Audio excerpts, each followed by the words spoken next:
Akwukwo Iduazi akpọrọ The Space Between nke onye dere ya bụ Executive Director nke Mount Olive School Odoziakụ Veronica Osanakpo bụkwazi nke agbapegoro n'Onitsha.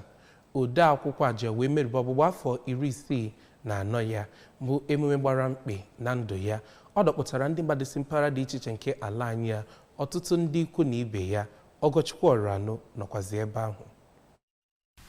Onye chiburu Anambra steeti n'oge gara aga bụ Maazị Peter Obi n'oge mgbapenye bụ akwụkwọ kọwara Oriakụ Osanakpo ka otu onye ihe agụmagụ na-amasị nke kwesịrị na a ga-akwanyere ya ugwu dịrị ya, ma kwuo na ide ihe bụkwazi nke na-afịa arụ nke kpatara o ji si na ọ ga-abịa nọnyere ya. Oriakụ Osanakpo, onye kọwara na ya bụ akwụkwọ nwere ngalaba 165 na-ekwu maka adịmma, ịhụnanya, mmekọrịta na ịnagide kwesịrị dị n'etiti di na nwunye iji nyere ha aka iji wee nagide ọnwụnwa na-abịa na alụmdi, nke gosipụtara na mmadụ na-abụọ bụ ndị isi eji wee kwaba ya bụ akwụkwọ bụ Ojinika na Raymond. Onye isi na ya bụ mmemme bụ Dr. Emeka Eze nke ụlọọgwụ Toronto Onitsha, na onye nyochara ya bụ akwụkwọ bụ Maazị Emeka Anado, onye bụkwazi nwanne ya bụ Oriakụ Osanakpo, kọwara na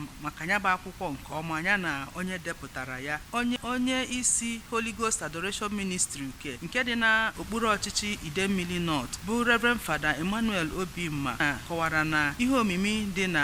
na ndụ dịkwazi na ya bụ akwụkwọ, wee gwa ndị mmadụ ka ha na-agụ akwụkwọ. Emepere ya bụ akwụkwọ n'oge anwa ma gbakwazi achịcha oyibo n'oge anwa, agbakwaziri egwu. Na-ede akwụkwọ a, ife mbụ n'obi bụ ka anyị wepụta gosi ndị mmadụ ife di na nwunye ga na-eme